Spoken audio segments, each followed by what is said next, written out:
Hello my dear subscribers. నేను విజయవాడలో తిరుమల తిరుపతి వెంకటేశ్వర స్వామిని అయితే దర్శించుకున్నాను. ఎక్కడ అనుకుంటున్నారా? ఇది ఎలాంటి సెట్ కాదండి. టీటీడీ వారి చేత నిర్మించబడిన తుళ్ళూరు దగ్గర వెంకటపాలెం అనే ప్లేస్లో అయితే స్వామివారిని దర్శించుకున్నాను. ఇది అమరావతిలో అయితే ఉంది.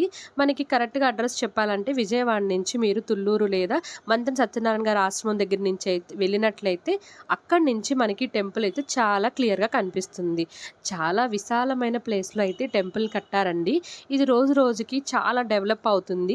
మీకు ఒకటి చెప్పాలి, స్వామివారిని గుడి అంతా కట్టిన తర్వాత స్వామివారిని నిలిపించేటప్పుడు అందరు భక్తుల చేత మీకు తోచినట్టుగా స్వామివారిని నిలబెట్టేటప్పుడు కాయిన్స్ కానీ పెట్టమని చెప్పారంట. ఆ టైంలో మా హస్బెండ్ కూడా తెలిసి అక్కడే వర్క్ చేస్తుంటో ఆయన నిలబెట్టేటప్పుడు ఆయన కింద పీఠం కింద అయితే డబ్బులు కూడా పెట్టారంట. అది చాలా వరకు అదృష్టమనే చెప్పుకోవచ్చు. ఆయన ఆజ్ఞ లేకుండా మనం చిన్న గుడి దర్శనం మెట్టులు కూడా ఎక్కలేము. ఆయన పిలిస్తేనే మనము తిరుపతి అయినా వెళ్ళేది, ఆయన గుడికైనా వెళ్ళేది. అంత గొప్పవారు వెంకటేశ్వర స్వామి. ఒక్కసారి దర్శించుకోండి, మీరే ఫీల్ అవుతారు ఎంత బాగుంది అనేది. ఎంతసేపు అయినా స్వామివారిని దర్శించుకోవచ్చు.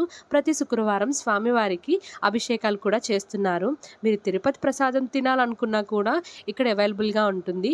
ఈ వీడియో నచ్చితే కనుక సబ్స్క్రైబ్ చేసుకోండి, లైక్ చేయండి.